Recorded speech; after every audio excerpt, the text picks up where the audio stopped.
AI is already leading to a dramatic rise in phishing attacks, and it's predicted to increase. So there's been a 58.2% rise, a 393% increase in attacks on the finance sector. Be careful, you guys. Everybody is going to see this, but particularly the finance sector, because criminals are targeting where the money is. And a 60% increase in AI-driven phishing that we know of. One of the big ways that criminals monetize phishing and also just any kind of generative AI tool is through business email compromise, because business email compromise, of course, relies on breaking into email accounts, analyzing the conversations, which is something that AI can do very well, and then identifying targets and getting funds redirected. So that is how hackers are making the big bucks off of business email compromise. According to the FBI, up until 2024, we've seen over $55 billion in reported losses specifically due to business email compromise. So you see ransomware hitting the headlines all the time. Business email compromise is quietly the #1 cause of losses that we know of. And of course, all losses are underreported. There are some reasons why people don't want to announce that there's been a problem or report it to anybody who's tracking. So we talked about what business email compromise is. Let's talk a little bit about how AI is going to make it easier. Is that a hacker that you AI generated, Matt? Of course it is. So of course, AI can help generate these phishing websites, collect your email passwords, phish them, and then collect them. Also intercept multi-factor authentication. We're going to show you an example of that in just a few minutes.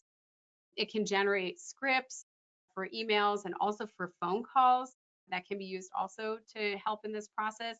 Correct grammatical errors. Again, don't look for spelling mistakes anymore because they're not going to be there so often.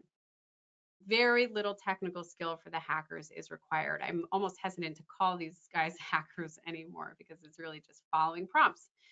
So once you have access to email, and if you're a hacker, what do? Well, I asked Worm GPT. I have access to a finance clerk's email and would like to steal some money. How do I do this? And it provides a detailed plan. Search for financial information, identify a target, create a fake invoice. It was so interesting to me, Matt, that this was the first scenario it used, because there's lots of different ways to monetize access to someone's email, and we're going to see that. But one of the easiest ways, if you're dealing with a finance clerk, is again to create that fake invoice.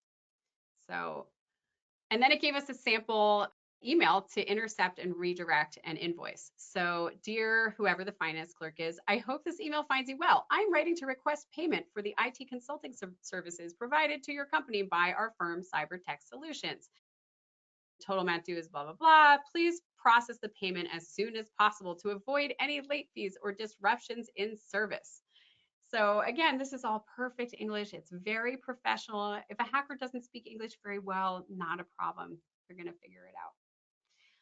And we're seeing these days that the hackers are engaging in very sophisticated scams. Here's one that clearly didn't use AI to generate the language, but I wanted to show you that hackers are really taking the time to understand business processes. So this is one where it looks like it's coming from an executive. So imagine an executive at your company, and it's sent to someone within the company.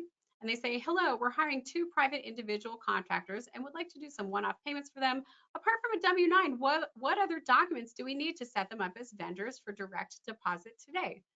So they're going to learn about the direct deposit process for vendors. And then what are the hackers going to do? They're going to set themselves up as vendors and try to redirect some payments to themselves. So they're not afraid to engage in these multi-component attacks. This is a great new study. It shows the BEC attack type trend. So here you can see all the common scams: gift cards, wire transfers, payroll diversion.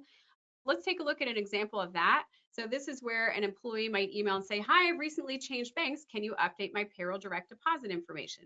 And these are often successful because it's normal for an employee to email from a personal account. Personal accounts often get hacked. And so the criminals will find, in some cases, even direct deposit forms in the person's email. They'll just update them and resend them. So we often see those happening, spiking a couple times a month before payroll happens. And then again, here you can see the hackers engaging in multi-stage attacks. In this case, they email the target and say, I need you to email me the aging report from accounts receivable. and also include customer payable contact email on this report. So they're pretending to be an executive and they're asking for all to know all the money that people owe you. And then once they get that, they also want contact information for all your customers. What are they going to do? They're going to email your customers and say, hello, we need payment to be sent to a different bank account. So it's a very common type of scam. And even though your company may give out this information, ultimately it's your customers that are targeted. How can you protect yourself against this? Well, first of all, make sure that everyone on your team is aware of the latest developments with deep fakes and voice cloning. Phishing simulations, voice phishing simulations have never been more important. Try calling people over the phone and seeing how people are authenticating each other at work. It's really important now more than ever to train your team. So how can you protect against this? I'm sure most of you have already heard to use out of band verification, and yet mistakes happen all the time. So make sure everyone on your team knows if there's updated bank account information, a request for a wire transfer, even a request for financial data like accounts receivable, verify using a second form of communication. Don't wait for an incoming call. Call outbound to a number you have on file, not from an email, not from a fax. We also want to protect our accounts. So make sure that you're embracing strong authentication tools. There are a lot of scenarios where hackers are breaking in with stolen passwords, so protect against that. And you don't want to have to worry about MFA codes getting stolen. Passkeys are really important. You're probably getting prompted to use them. Take advantage of that. Biometrics. But the bottom line here is that data is risky. The more data you have, the higher the damage is when it leaks. I think of data as hazardous material, like nuclear waste. If you, not always waste, sometimes it's valuable. If you need it, keep it, control it carefully. But think about the fact that so many of us have multiple copies of the same data in our email boxes, in a central place, on our computers, or there's data we have for 5-10 years that we almost never need. We may never need again. And if you're worried about deleting it, consider at least storing it offline. Store less, delete more is the #1 best and cheapest and most effective way to reduce your risk. You're not going to see this on billboards, you guys, but it is the cheapest way to reduce your risk. And in order to do that, you need to do something that is not the hot topic. You need to maintain an accurate data and asset inventory. Know what you have and reduce it.